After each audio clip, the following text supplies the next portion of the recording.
Les damos la bienvenida a este espacio que la Cooperativa de Profesores de la Universidad Nacional y el PCR han creado para ofrecer alternativas de bienestar y acceso a temas culturales, de salud, de recreación y de actualidad en estos tiempos de confinamiento. Quiero que por favor me confirmen que todos nos estén viendo y estén escuchando correctamente. Nos pueden escribir en el chat, por favor, para confirmar que el sonido esté bien.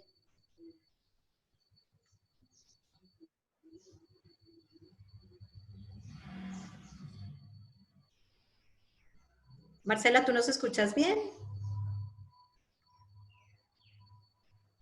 Sí, señora, se escucha perfecto. Ok, perfecto. Bueno,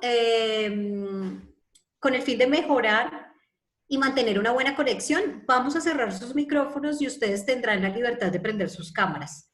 Todas sus preguntas o sugerencias las pueden escribir en el chat que se encuentra en la parte inferior de su pantalla. De todas formas, como este es un espacio de tertulia, al final vamos a tener un espacio de 15 minutos para que interactúen. Entonces, si quieren que les abramos un micrófono, pueden en el botoncito que tienen de reacciones levantar la mano o también pueden escribir en el chat y solicitarle a Marcela, que nos va a estar apoyando en todo el tema logístico, para que por favor lea su pregunta o lea su comentario o la intervención que quieren hacer. Recuerden que todas nuestras conferencias, todos los talleres que hemos tenido desde el mes de abril, que entramos en esta época de cuarentena, han quedado grabadas y están subidas en nuestro canal de YouTube o en el canal de YouTube de la cooperativa. Los que no pudieron participar ayer en la tertulia que tuvimos sobre COVID, fue una tertulia muy interesante con 3 profesores de la Universidad Nacional, eminencias, el doctor Carlos Álvarez, la doctora Gabriela Delgado y la profesora Claudia Vaca. Quienes deseen consultar esta tertulia ya se encuentra subida en el canal de YouTube. Bueno, en la tarde de hoy nos acompaña un invitado muy especial. Como siempre traemos profesores de la casa y del alma mater. Damos la bienvenida al profesor Jorge Rojas Otálora, filólogo de la Universidad Nacional, magíster en literatura iberoamericana y director del Departamento de Literatura de la Universidad Nacional. Profesor Rojas, bienvenido. Mil gracias por aceptar esta invitación del PCR. El micrófono es todo suyo. Muchísimas gracias, señora directora, muy amable. Muy bien, todos bienvenidos a esta tertulia. Cuando la señora directora me propuso participar en esta tertulia, pues me puse a pensar qué tema podría ser atractivo y en el cual yo pudiera hacer algún aporte. Recientemente me habían preguntado qué cursos tenía yo en la universidad y comenté que tenía un curso sobre tradición clásica y me hicieron esta pregunta: ¿qué es la tradición clásica? Entonces me pareció que era un buen tema para la tertulia y procedí como ahora nuestros estudiantes suelen proceder, que es preguntándole a la Wikipedia. Marcela, ¿puedes poner la siguiente?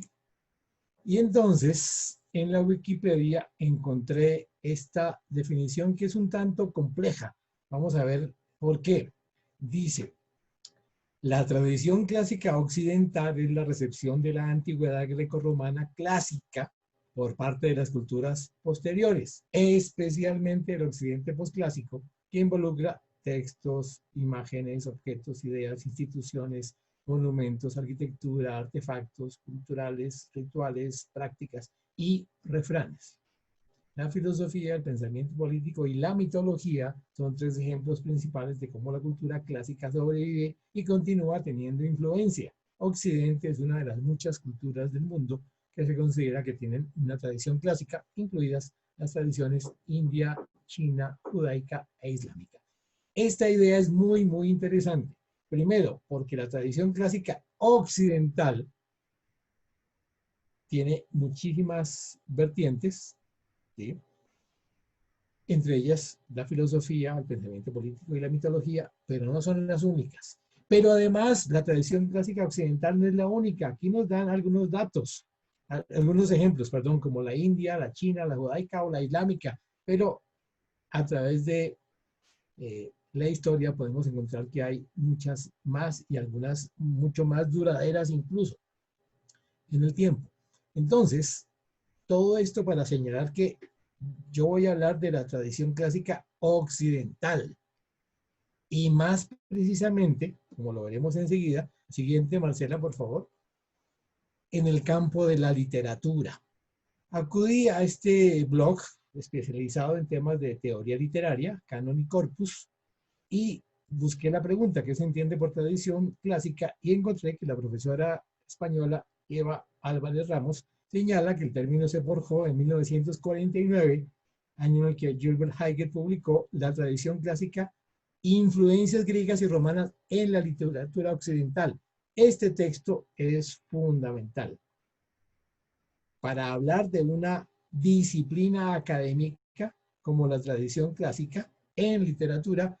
Se puede decir que este es el comienzo. Sin embargo, se señala que Gilbert utiliza este sintagma, la tradición clásica, a partir de una obra de un italiano, Domenico Comparetti, que escribió en el siglo XIX un texto titulado Virgilio en el Medioevo, donde estudia precisamente eso, la influencia de Virgilio en la Edad Media. Siguiente, por favor.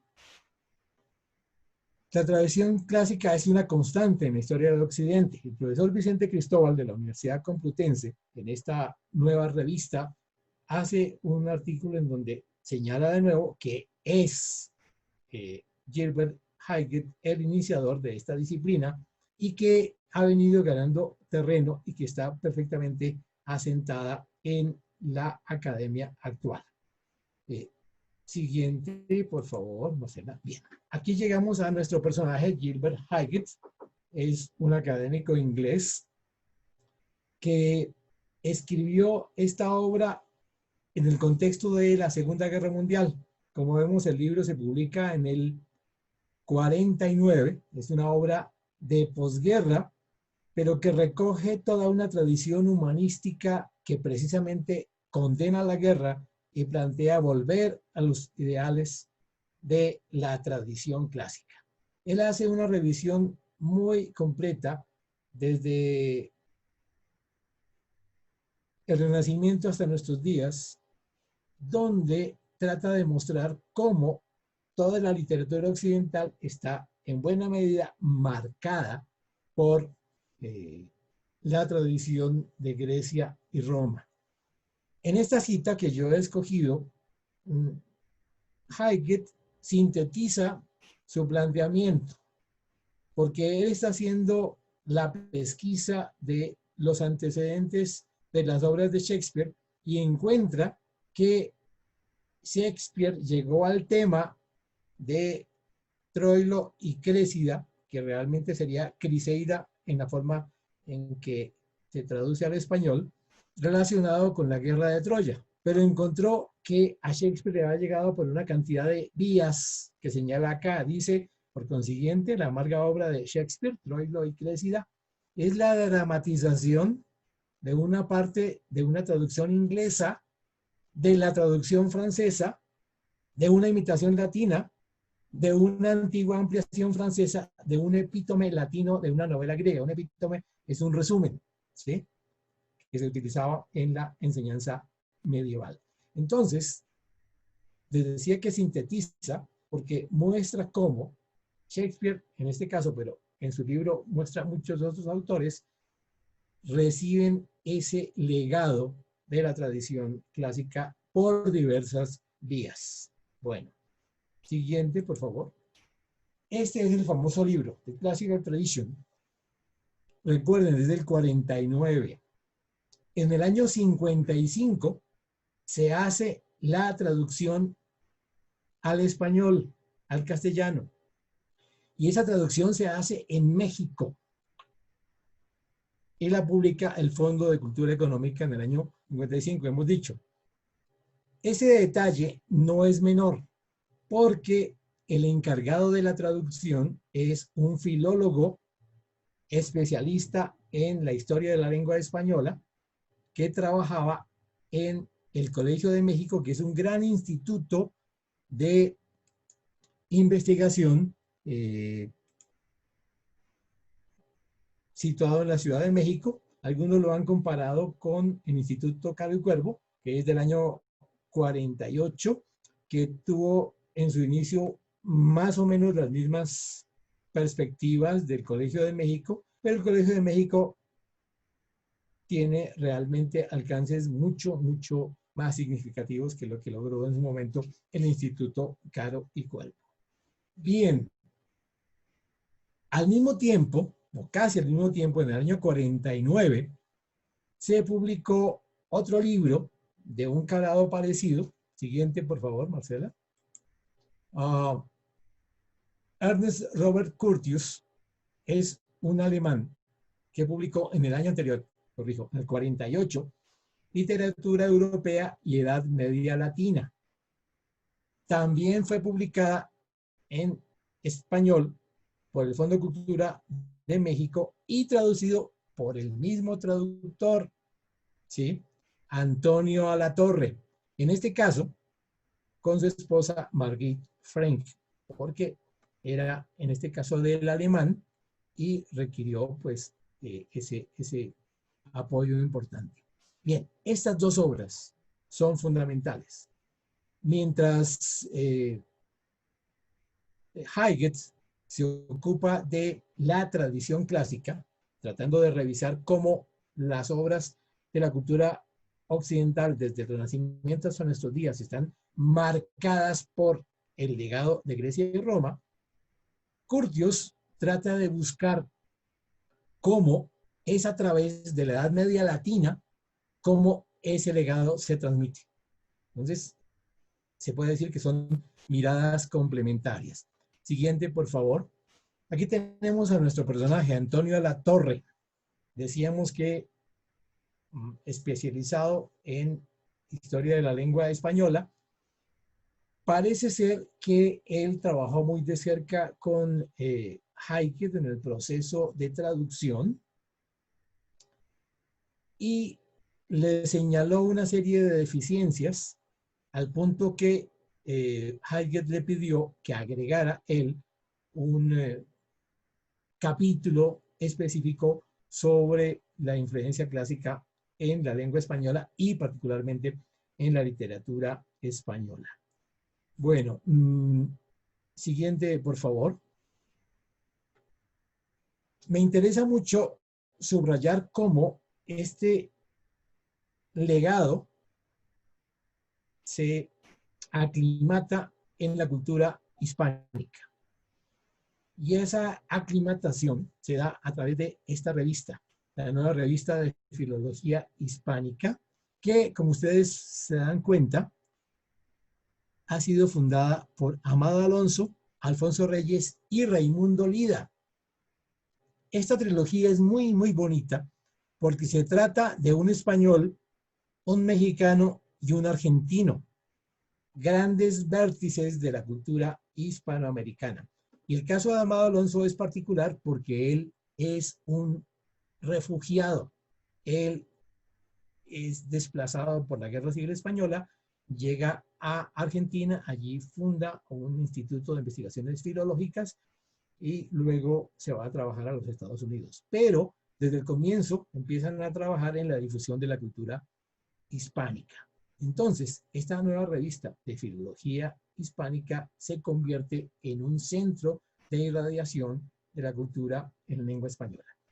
Y lo traigo a cuento porque la hermana de Raimundo Lida, que es María Rosa Lida de Malkiel, que es otra académica argentina muy importante, casada con un gran filólogo ruso, Jakub Malkiel, hace una reseña en esta revista de los dos libros y particularmente del libro de Hayek, ¿sí? Y entonces, esta reseña me parece que es muy, muy interesante. Dice, a riesgo de caer en la odiosidad de toda comparación, creo útil cotejar los dos libros citados, ambos vecinos en fecha y animados por una misma intención, ambos unánimes en concluir con un conmovedor llamado al lector general, rodeándole el valor del arte y del pensamiento, sobre todo el de Europa occidental. Bueno, ese punto me parece importante. Pero luego, más adelante, en el siguiente párrafo, ella destaca la diferencia de las dos miradas. Dice, dada la identidad de propósito, llama la atención lo diferente del área que se ha recortado dentro del mismo campo. En Curtius ha prevalecido la actitud romántica de detenerse en el proceso de la transmisión de la literatura grecorromana y por eso destaca con énfasis el papel de la Edad Media. En Heidegger priva la actitud clásica de valorar el resultado y por eso ha preferido atender el examen de las nuevas literaturas, pero son complementarias, porque lo que hace Heidegger es mirar cómo esas nuevas literaturas nacen en el terreno fértil de la tradición clásica o se alimentan del terreno fértil de la tradición clásica. Y Curtius simplemente muestra, no simplemente, de una manera muy compleja, muestra cómo esa cultura clásica greco-latina ha estado como un sustrato muy, muy importante a lo largo de los años de la Edad Media. Siguiente, por favor. Aquí tenemos a doña Rosa, María Rosa Arida de Malkin, importante investigadora, lamentablemente murió joven de un cáncer, pero alcanzó a hacer una obra muy, muy importante. Y me interesa mostrar la conclusión de su reseña. Durante 40 y tantas páginas ya le he hecho observaciones muy serias y reparos también muy serios a la investigación de Heidegger, donde lo que le critica fundamentalmente es haber soslayado la literatura española y entonces señala eso. Estos reparos fáciles de subsanar cuando Heidegger se acerque a la literatura española con más deseo de comprenderla, ¿sí? Así como las diversas objeciones expuestas más arriba no menoscaban el juicio general asentado en las primeras páginas de esta reseña, porque en la reseña es realmente elogiosa. Por su erudición y amenidad, por su equilibrio y simpatía, el libro de Heidegger no solo suministrará a sus lectores una valiosa información general, sino también les estimulará a emprender nuevas lecturas y nuevas búsquedas, y ese estímulo es el más alto requisito que puede exigirse de una obra de difusión. Fíjense que es muy diplomática, porque realmente está señalando que es una obra de difusión. ¿De difusión de qué? De esa idea de que existe una tradición clásica como un sustrato en buena parte, si no en toda, la literatura occidental. Bien, entonces ustedes se dan cuenta cómo hemos ido avanzando hacia la cultura hispánica. ¿Cómo podemos hablar aquí de recepción de la obra de un inglés y de un alemán que tienen que ver con la cultura occidental, pero lo estamos revisando desde la perspectiva de Hispanoamérica? Ya vimos cómo esta reseña se publica en la nueva revista de filología hispánica, fundada por intelectuales español, mexicano y argentino. Y hemos visto cómo un intelectual mexicano, Antonio Alatorre, se encarga de la traducción, que no es solamente la traducción. Las notas de esta traducción, las notas de traductor, son realmente una contribución significativa para la valoración de estas obras. Siguiente diapositiva, por favor. Bien, nos ubicamos ahora en el presente. Estamos hablando de los años 50 en que se hizo la recepción de la obra y la tradición clásica siguió desarrollándose.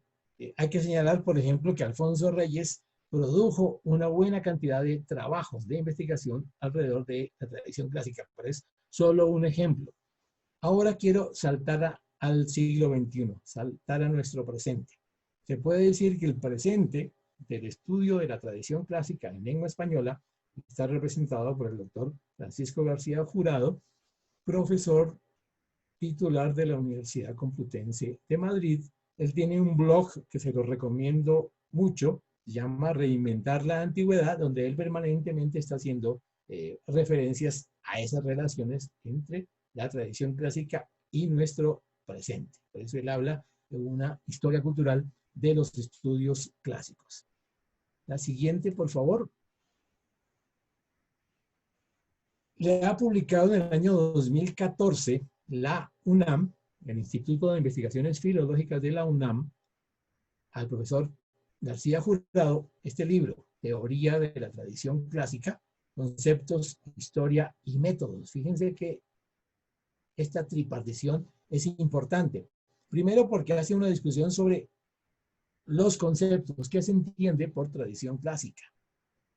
Hace una rememoración histórica que nos lleva hasta Comparetti y discute los diversos métodos con que se trabaja el acceso a esa tradición clásica desde las literaturas contemporáneas. Es importante señalar que si hablamos estrictamente tradición clásica hay desde la antigüedad, ¿sí? Nosotros tenemos que pensar que la filología fue desarrollada en la Biblioteca de Alejandría por escritores interesados en recopilar y ordenar la obra desde Homero hasta ese momento. Y por eso se creó la famosa Biblioteca de Alejandría, que recogía el conocimiento de la antigüedad hasta ese momento. Bien, siguiente, por favor. Bueno, el profesor García Jurado nos invitó a participar en un proyecto que se llama el Diccionario Hispánico de la Tradición Clásica, porque él encontró que la madurez de la disciplina tenía que mostrarse a través de un diccionario que recogiera conceptos, métodos, historia, figuras, etc. Entonces, él invitó a académicos de diversas universidades, pero de alguna manera se puede decir que los ejes fundamentales son la Complutense de Madrid, la Universidad Nacional Autónoma de México, la UNAM, y la Universidad Nacional de Colombia. El 11 y 13 de junio, entre el 11 y el 13 de junio del 2018, nos reunimos para mostrar los avances de ese diccionario. Él insistió en que trabajáramos en métodos para el estudio de la recepción y la tradición clásica para revisar el pasado y el futuro, sobre todo, de esta disciplina. Entonces nos encontramos en Madrid y muchos de nosotros llevamos no tanto los avances como ponencias específicas sobre aspectos de la tradición clásica.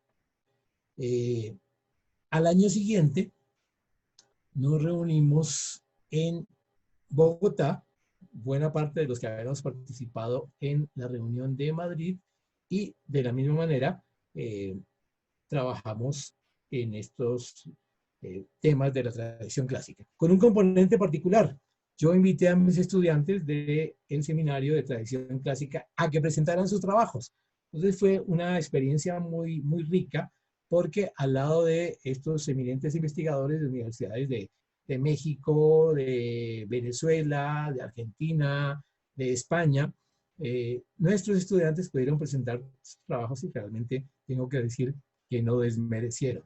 Bueno, la siguiente. Bueno, aquí ya quiero entrar un poco en detalles académicos. Vamos a tomar un poco las palabras de un especialista español, el doctor Gabriel Laguna Mariscal, y él señala la relación entre literatura comparada y tradición clásica en estos términos. Dice que la literatura comparada es la modalidad de la historia literaria que busca establecer relaciones entre textos literarios pertenecientes a ámbitos distintos. Algunos especialistas discutirían esta idea, en el sentido de que la literatura comparada sea una modalidad de la historia literaria, pero nosotros tenemos una revista en el Departamento de Literatura que tiene como título Literatura, teoría, historia, crítica. Son los tres ámbitos en los que nos movemos. Pero la historia literaria es fundamental porque nos permite mirar en perspectiva todo este proceso. Y en ese sentido, yo estoy de acuerdo en que la literatura comparada es una modalidad. Y entonces dice Laguna Mariscal que según en qué parámetro estribe la diferencia de ámbito, caben tres modalidades distintas. Esto es un poquito complejo, pues especializado si ustedes quieren, pero es para ilustrar. En primer lugar, una literatura comparada diacrónica, que busca establecer la comparación entre textos literarios del mismo ámbito nacional y lingüístico, es decir, escritos en la misma lengua, pero pertenecientes a sucesivas etapas temporales. Y da como ejemplo el caso de la recepción de los anales de Enio en la Eneida de Virgilio, es decir, separados un par de siglos, pero dentro de la misma tradición cultural y dentro de la misma lengua. En cuanto a la literatura griega, se podría decir algo parecido respecto a la tragedia griega y las obras de Homero. Había una distancia de 3 o 4 siglos, pero estaban escritas en la misma tradición cultural y en la misma lengua. Siguiente, por favor. Bueno, seguimos con literatura comparada y tradición clásica. Dice Laguna Mariscal, en segundo lugar estaría la literatura comparada diatópica, cuyo objetivo es comparar textos literarios cercanos en el tiempo, pero pertenecientes a ámbitos lingüísticos distintos. En este sentido, se podría estudiar cómo, dice él, la relación entre Juvenal, que es un autor latino, y Luciano, que es un autor griego. O podríamos pensar también en la relación entre los poetas alejandrinos, que escriben en griego, y Catulo, que escribe en latín. Bien, modernamente habría muchísimos ejemplos. Para no ir más lejos, la influencia en José Asunción Silva de Virgilio, por ejemplo, ¿sí? La presencia de citas concretas de la obra de Virgilio se encuentran en la novela de Sobremesa de José Asunción Silva. Y la última modalidad que señala Laguna Mariscal es la que compara textos literarios que contrastan simultáneamente en el nivel cronológico y lingüístico. Pertenecen a literaturas nacionales distintas y además están escritos en distintas épocas. A este tipo pertenecerían los estudios comparativos entre las églogas de Virgilio y las de Garcilaso, por ejemplo, o entre las tragedias de Séneca y las de Shakespeare. Eso nos lleva, siguiente, por favor, a, bien, para terminar esta digresión teórica sobre literatura comparada y tradición clásica, a lo que nos interesa, dice Gabriel Laguna Mariscal. Establecida esta triple distinción de literatura comparada, podemos esbozar sólido el concepto de tradición clásica. La tradición clásica es la recepción moderna del texto clásico, así, categórico.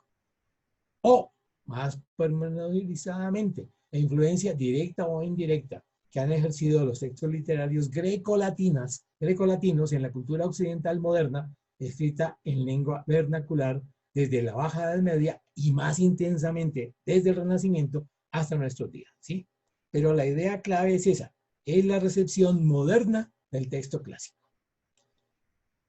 Para ubicar esta definición en la triple partición establecida antes, dice el autor, a propósito de la literatura comparada, puede afirmarse que la tradición clásica es simplemente una parcela particular del ámbito más general de la literatura comparada en su modalidad simultáneamente diacrónica y diatópica.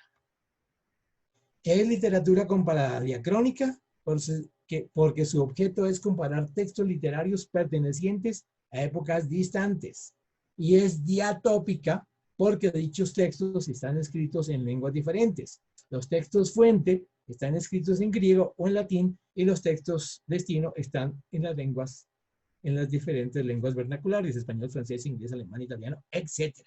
Realmente, ustedes me hubieran podido decir, si no lee esto desde el comienzo nos ahorra tiempo.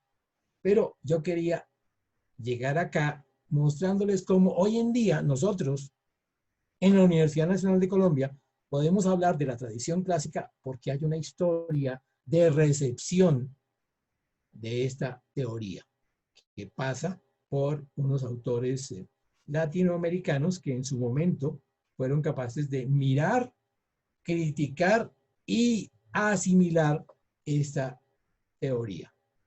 Esta disciplina está creciendo. El diccionario hispánico de la tradición clásica ya se terminó, está en imprenta. Pensamos que puede ser presentado en la próxima Feria del Libro, si es que tenemos una Feria del Libro el año próximo.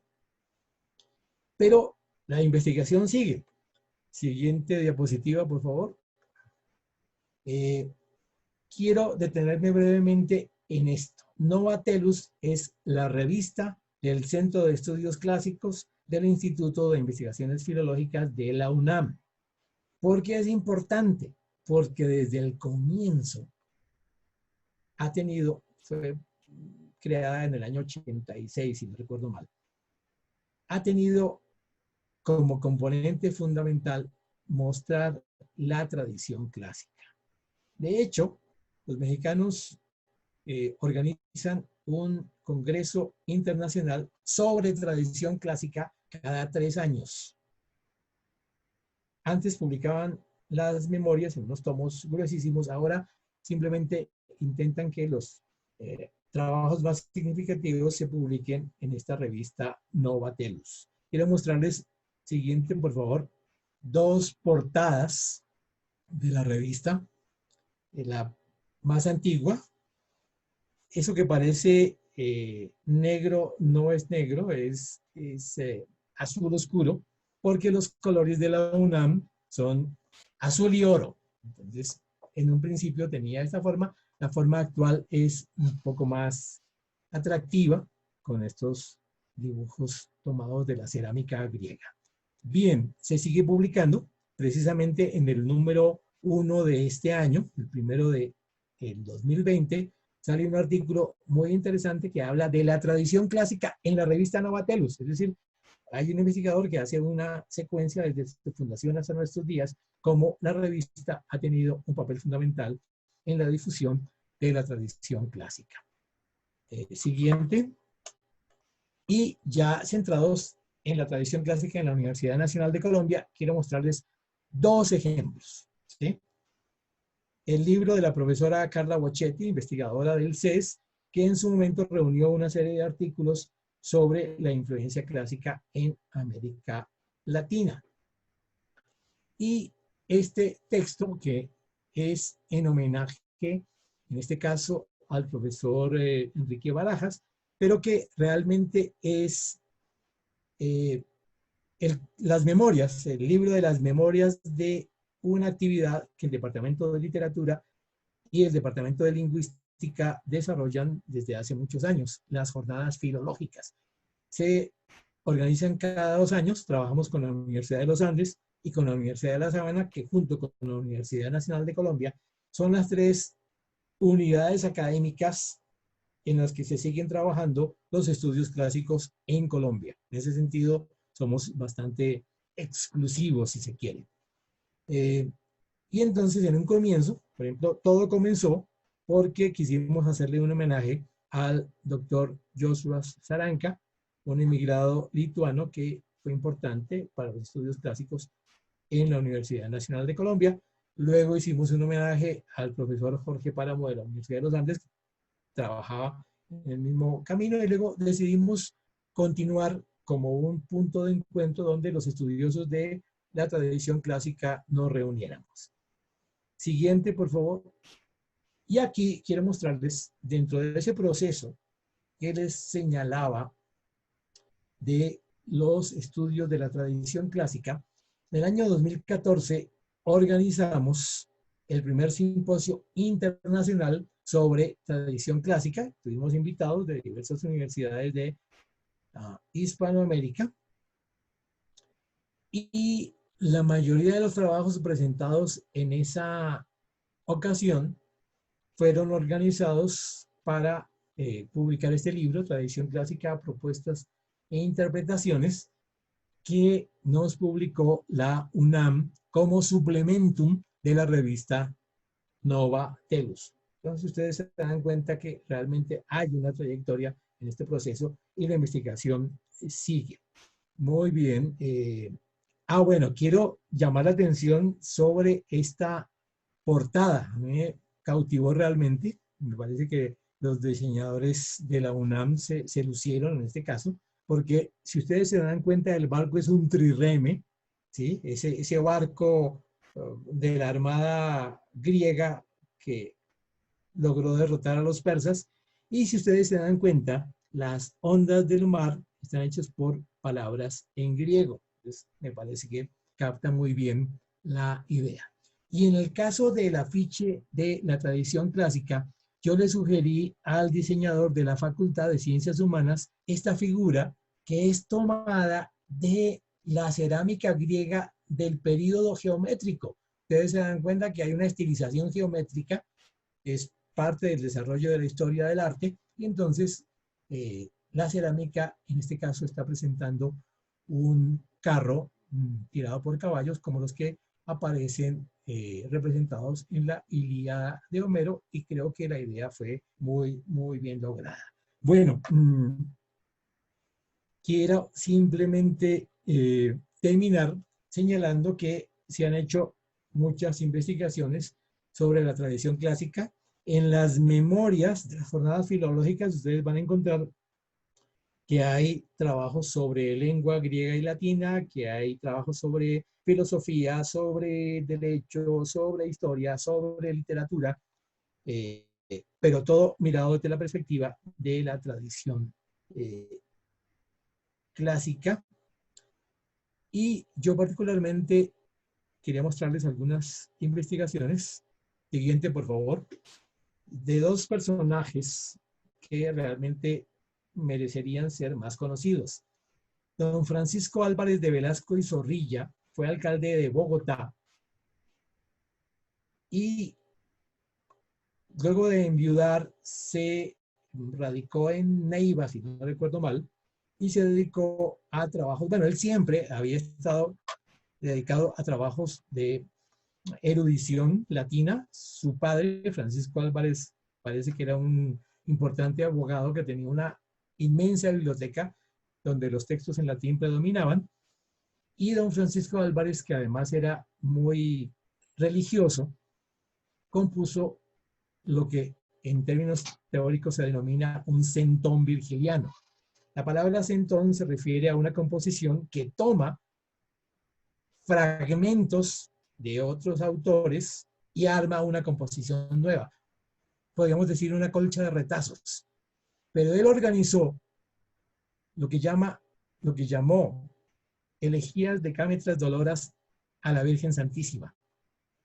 ¿Sí? Es una composición de tipo religioso organizado con versos de Virgilio, Ovidio, Horacio y algunos otros autores. Entonces, este fue un estudio que yo hice para mostrar cómo era uno de los precursores de la tradición clásica en nuestro medio. Y más reciente, José Joaquín Olmedo, ecuatoriano, pero en su momento Ecuador hacía parte de la Gran Colombia. Él compuso un canto a Junín, a la batalla de Junín, donde se selló buena parte de la independencia de nuestro país.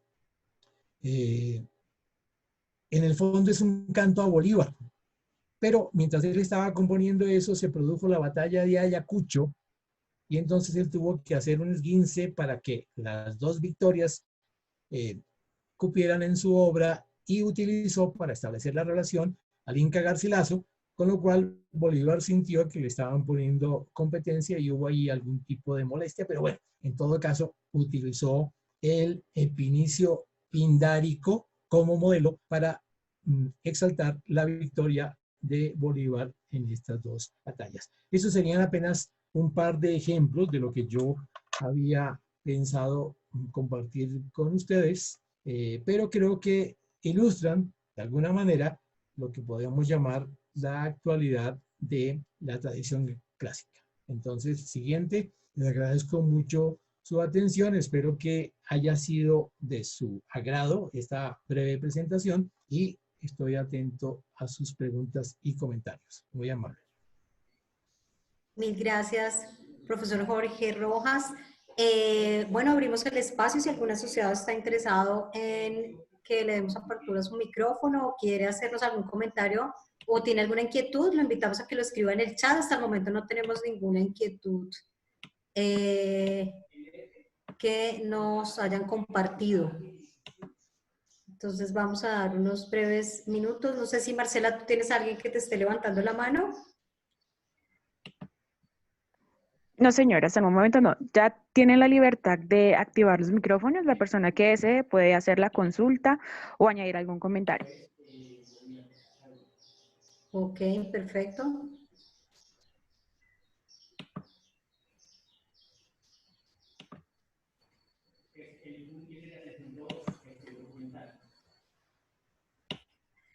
Bueno, no, profe Rojas, parece que todo ha sido muy claro. La profesora Clara Arenas nos da las gracias. Dice muy interesante la información brindada por el profesor.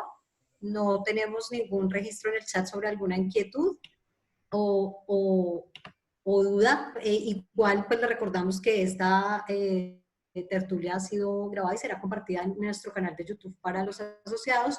Me pregunta la profesora Gloria Elsa Sierra que ¿cuál libro recomienda para adquirir? Bueno, el libro del profesor García Jurado, indudablemente que es el más adecuado, pero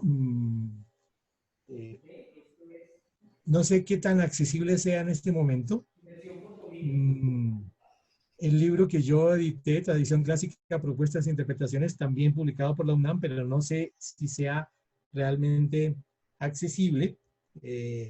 Pero hay que decir que el tema de la tradición clásica, por lo general, aparece en los textos de literatura comparada. De alguna manera, un elemento clave, como decíamos al comienzo, es el de la mitología. Tal vez lo más atractivo, el punto más atractivo de la tradición clásica es la mitología.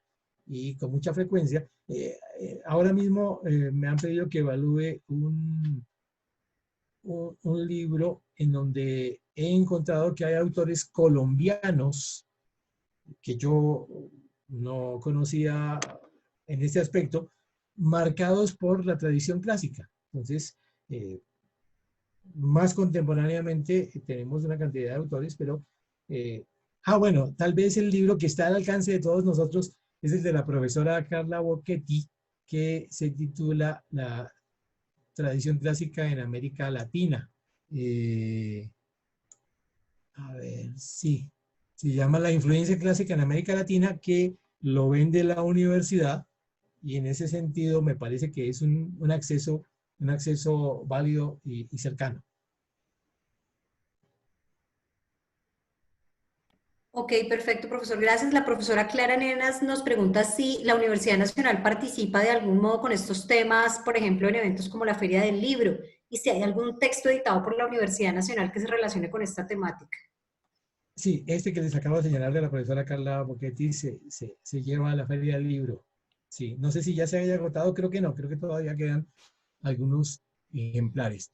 Y los textos de las memorias de las jornadas filológicas, ¿sí?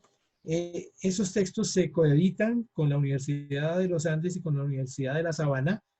Nos turnamos, cada 2 años le toca a uno u otro de las universidades, y el año pasado se acaban de editar las correspondientes a la Universidad de los Andes y están por salir las correspondientes a la de la Universidad de La Sabana, pero nosotros que publicamos tal vez los 3 o 4 primeros, generalmente llevamos a la Feria del Libro y está en la librería de la universidad esos textos de las memorias, algunos de los cuales son realmente muy, muy valiosos. Y se consiguen también en la librería de la universidad o en la facultad cuando algún día tengamos de nuevo acceso a la facultad. Ok, nos pregunta la profesora Luisa Fernanda Ponce, ¿cómo se catalogaría un libro que nos presenta un libro clásico como puede ser Edipo y lo presenta en el contexto actual? Sí, ese es uno de los ejemplos tal vez más atractivos de la tradición clásica. Yo tengo un libro al que quiero mucho, porque me lo han regalado, sobre relatos de escritores españoles que se basan en la tradición clásica, ¿sí? Entonces, permanentemente se está haciendo reutilización. En ese sentido, no se trata de un plagio, ni mucho menos, todo lo contrario, se trata de un homenaje, porque es replantear desde la perspectiva actual los temas clásicos. El profesor Viviescas hace unos años presentó una obra de teatro no me recuerdo el título, y yo dije, pero eso es una reelaboración de Medea. Me dijo, exactamente, eso, todo el fondo es Medea.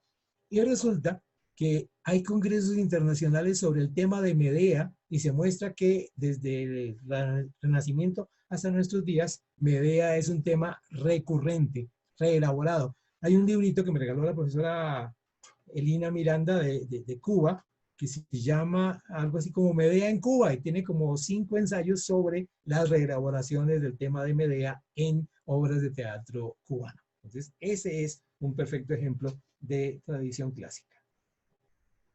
La profesora Gloria Elsa Sierra nos pregunta que si usted sabe si tradición clásica o propuesta de interpretaciones, dónde se puede adquirir o si de pronto es accesible virtualmente. No, lamentablemente no es accesible virtualmente. Yo estuve revisando para mis estudiantes y no, realmente no.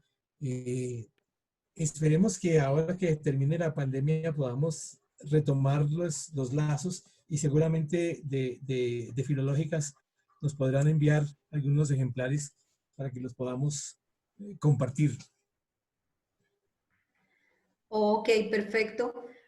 Bueno, profesor Rojas, no tenemos más que agradecimientos de todas las personas presentes y pues de parte de la cooperativa, o perdón, aquí me está escribiendo la profesora Luisa Ponce, ya en la Edad Media se veían movimientos en el arte, la filosofía y la arquitectura y otros para seguir a los clásicos y devolverles su valor. ¿Cómo se puede analizar esto en relación con la literatura? Sí, de alguna manera, con mucha frecuencia se señala que estos temas clásicos lo que hacen es eh, iluminar las miradas contemporáneas, ¿sí? Hace poco escuché un chiste bobo que tiene que ver también con la tradición clásica y relacionado con la pandemia y el confinamiento. Alguien me decía que la versión moderna del mito de Sísifo, ustedes recuerdan el señor que tenía que cargar una roca y la roca volvía y él tenía que volverla a subir, que la versión moderna es la lavadera de loza que nos ha tocado con estas épocas de confinamiento, ¿sí? Pero ese es un ejemplo tonto de cómo de muchas maneras se puede mirar la realidad presente desde la perspectiva de los clásicos. Piensen ustedes en mitos como el de Orfeo y Eurídice, o mitos como el de, ¿cómo se llama? El amor, Venus, y piensen en mitos como Teseo y Ariadna. Son lo que García Márquez llamaría amores contrariados. Y en ese sentido, esos temas se reelaboran en la literatura contemporánea. Vale, perfecto. Me informa Marcela que la profesora Rosa Inés activó su audio. No sé si la profesora... Me gustaría hacerle una pregunta al doctor Rojas. Claro que sí. ¿Y sabe cuáles son mis intereses? Es que encuentro, leyendo los clásicos que me gustan mucho, de la antigüedad, siento que la literatura infantil, hay algunos cuentos que están, si no completos, están como vislumbrados ahí. Entonces yo quiero seguir en esa idea porque me gusta mucho. ¿De dónde salió, de dónde vienen nuestras historias clásicas que hemos disfrutado todos? Y encuentro que hay unas historias que pueden, inclusive, están en el Renacimiento. Por ejemplo, el modelo de Boccaccio lo encuentro en Las Mil y Una Noches, vislumbrado, pero tiene fundamento. Entonces a mí me gusta ir de para atrás. De Perrault nunca me comí la historia de que eso era nomás. Me fui de para atrás y yo llegué al siglo II y ahora encuentro otras historias desde antes de Cristo. Unas historias antes de Cristo. Entonces yo quiero seguir en esa inquietud. Por ejemplo, en el Asno de Oro. Sí, en el Asno de Oro ahí está. Exacto, hay una cantidad de historias de esas que tú señalas. Sí, sí, está, por ejemplo, ahí se originó la bella, Cupido and Psyche, ahí está la historia inclusta. Sí, sí, sí, sí. Sí, entonces, y Samosata imitó mucho a Odiseo, que dice las historias de él son odiseacas. Entonces sí, yo quiero seguir en esa inquietud que me tiene de dónde salieron esos cuentos. En la antigüedad yo creo que en los sumerios y los fenicios tienen algunas historias que, ¿no? La misma Biblia son historias que nos han fundamentado mucho y que son de tradición oral y han pasado de generación en generación, de una cultura a otra, y cada cultura le cambia, le quita o le agrega para hacerla más fantástica o adaptarla a su contexto. Entonces, eso nos ha Aparte, llegado hasta acá, pero entonces yo sigo en esa inquietud, porque es que verdad me inquieta mucho saber de dónde salieron todas esas historias que la disfrutamos. parte central de la Odisea de Homero es una serie de historias, como la del Cíclope, por ejemplo, o la de las sirenas, que Sí, parece ser eso. sí, Recoge la tradición oral de Oriente, de sí, muchos pueblos y de muchas culturas. sí, Entonces sí, es una reelaboración, es una forma de la misma tradición clásica, pero en este caso hacia el Oriente. y se dice que hay escritores anterior a Odiseo que Odiseo se basó en esas historias, en esa literatura. Claro, cuando encontramos la obra de Homero es una obra muy madura y entonces tenemos que pensar que antes de él hubo una cantidad de antecedentes importantes, ¿no? Una Sí, cantidad de sí, autores sí, que lo precedieron, sí, que no conocemos. mm, sí. Entonces, si tienes algún texto o alguna idea que me puedas colaborar con eso, yo te la agradezco. Bueno, yo reviso Te agradezco. bibliografía a ver en qué te puedo colaborar. Bueno, Jorgito, muy amable, gracias. Bueno, Rita, ok. Bueno, profesor Rojas, pues nuestro más profundo agradecimiento. Sabemos que lo sacamos de un consejo para que nos acompañara durante esta horita que estuvo realmente fantástica y pues por permitir adentrarnos un poco más en este mundo maravilloso de la literatura clásica. A nuestros asociados les agradecemos el habernos acompañado. Les recordamos nuestra programación para esta semana. Mañana vamos con una charla sobre otro tema muy distinto, blockchain o criptomonedas.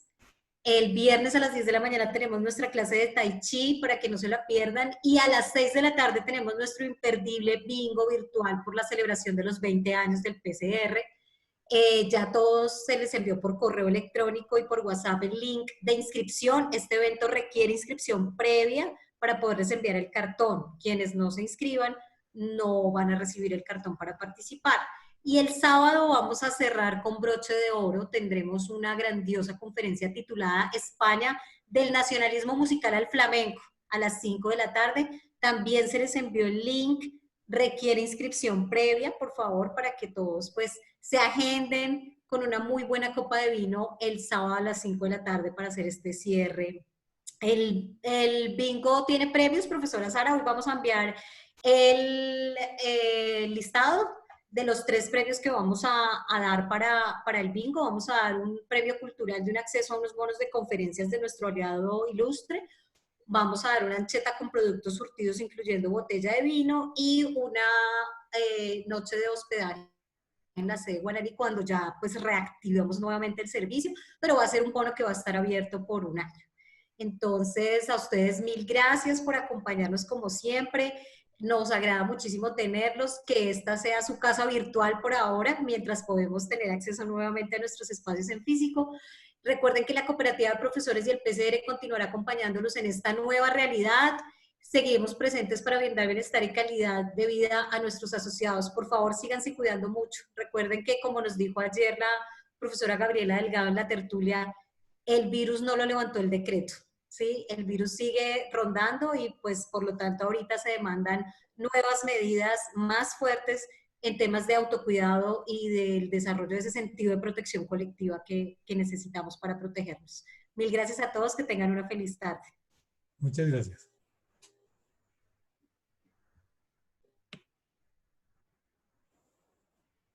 Marcela, muchísimas gracias.